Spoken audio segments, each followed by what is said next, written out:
if you're anything like me, you love to go fast. And if you're anything also like me, you love sim racing.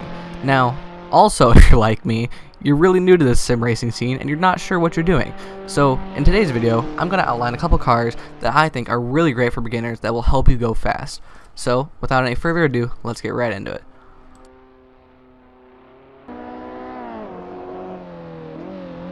The first car on this list is the NA Miata. This car comes stock with the game, and it can teach you literally anything. Like, it is so great at doing anything. You want to drift it, Miata. You want to race it, Miata. You want to turn it into a rally car, Miata. Like, this car is just so perfect in every way, and it will do anything. It has great looks, and that's because of the pop-up headlights. I mean, you can't go wrong with pop-up headlights. They're just fantastic. And this car will help you build a great foundation. Now, while it may not be the fastest car on this list, well, it certainly isn't the fastest car on this list, it will teach you everything you need to know about braking, about getting on the power, about how to turn in, when to turn in, everything you could possibly need to know about racing. And if you want to drift, it'll teach you how to drift. It'll teach you when to get on the gas, when to let off the gas, how to counter steer, all that good stuff. It'll teach you anything that you want to know, anything you could imagine to know. It's a great platform to start your Assetto Corsa or even sim racing career. For me, this car means a lot because one of my friends has a Miata and I've driven in it a bunch, and it's just a great car, and Miata is just always the answer for anything to me. So yeah, that's a great car. Definitely would recommend checking it out.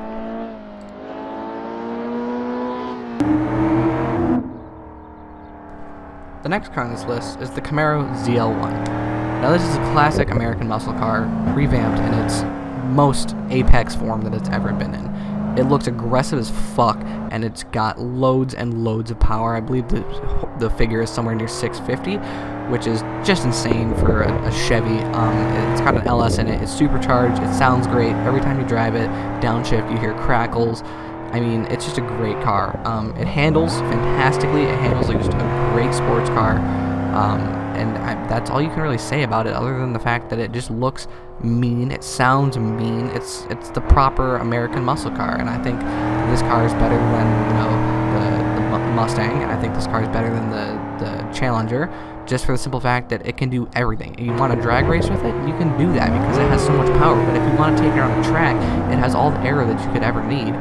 And it's just great at everything it could possibly do, and that's why I think it beats the Mustang, and I think that's why it beats the Challenger as well. So if you want an American muscle car that is fast and will teach you the basics of this game, check out the Camaro ZL.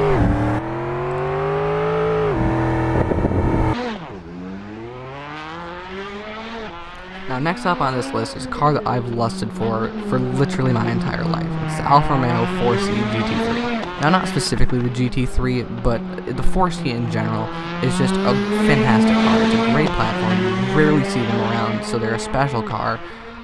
It's a turbo 4-cylinder, mid-engine, rear-wheel drive. It's just a very good and very proper car. In my opinion, it's one of the best-looking Alfa Romeos ever created, and that's just great. But now let's get into the GT3, and specifically the GT3 in this game. In this game, it's got tons and tons of grip. If you adjust the aero settings just a little bit, you're going to have a blast. You can rip it around the corners, half of them are flat out. It's just fantastic because it doesn't have that much power, but it goes really fast, and it will easily compete with the V8 and V10 variants of other GT3 cars. I mean, it will easily do that. The brakes feel amazing. If you put it in bias just a little bit, I think I had it set 60-40. The brakes just feel absolutely great, and it looks, like I already mentioned, just incredible. So overall, this is a fantastic car to start with. It'll teach you the basics, just like every other car on this list, but you'll have a blast driving it, and I can assure you of that. Just because it's a 4C, it looks beautiful, it sounds fantastic, especially if you go into the chase view. You just hear this screaming 4-cylinder. It's fantastic. Everything about this car is great. Definitely would recommend it. If you want a car that will go fast but is easy to handle, check out the 4C GT3.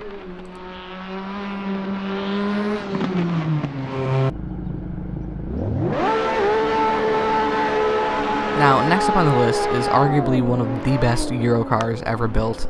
It's the M1 Pro car.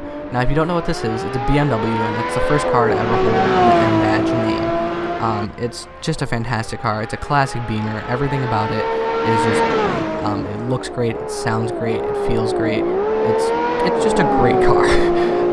It's got really, really good gearing, surprisingly. I mean, for a car built in the 80s and 90s, It's got really, really good gearing to take around like even modern day tracks, which is surprising to me because most cars that you drive from this era, such as like the Miata, don't have the best gearing to take around modern day tracks. But that being said, I mean, this car's gearing is really, really good, and you'll have a blast shifting through the gears and just driving it.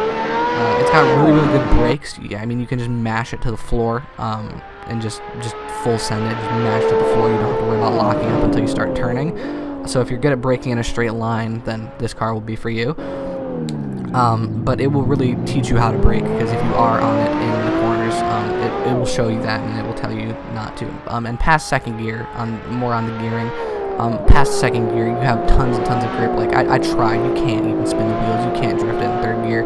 You can't have any fun with it in third gear, but I mean, first and second gear are where the real fun's at, but it still has loads of mechanical grip, and just once you get past that, I'm sure it's just aero grip at that point, but it's fantastic. It's a blast to drive, and you will absolutely have fun driving the M1 Pro car.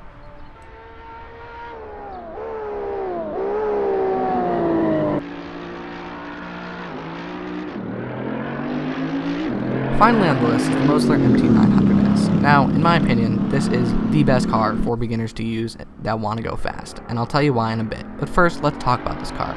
This car is built by the British company Mosler, which is built actually in the US and uses the same engine as the Corvette ZR1, I believe, or the Z06, my bad, which means loads and loads and loads of power, except this car is actually tuned down because it uses a little less of an engine. It uses a 7-liter LS7, so it only makes about 450 horsepower.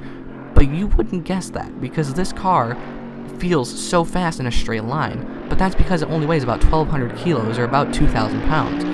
This entire car is made out of carbon fiber, and since it's mid-engine, it has very good weight distribution, meaning the car just feels a lot faster than it actually is, and that's fantastic for beginners. So now we'll talk about why it's the best for beginners. First of all, it has the best handling in the game, in my opinion. Now, this is a DLC car, or a modded car, but it has very, very good handling based off all the cars that I've driven in this game. When I come off the line, I get wheel spin, but it doesn't like shunt to the right or shunt to the left. It just goes straight. It just goes straight, and you get wheel spin. And that's about the only wheel spin you're going to get, because other than that, this car will give you very, very little grief in the corners and coming out of the corners, just because it has so little power. I mean, it doesn't have enough power to really spin the wheels on this car with all the aero grip. It's just a fantastic car overall. And since you're going to get no wheel spin, and since you're going to track straight if you do get wheel spin, it makes it really easy to correct, meaning that it's the best for beginners, in my opinion, because you can correct without ruining your entire lap and spinning out and ending up in the sand.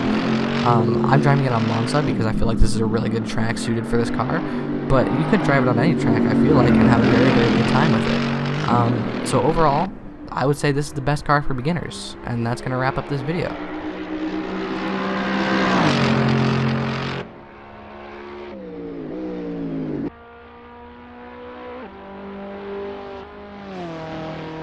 So if you guys did enjoy this video, please be sure to like, comment, and subscribe. It would help me out so much, and I would greatly appreciate it. In fact, I will send you a cookie in the mail.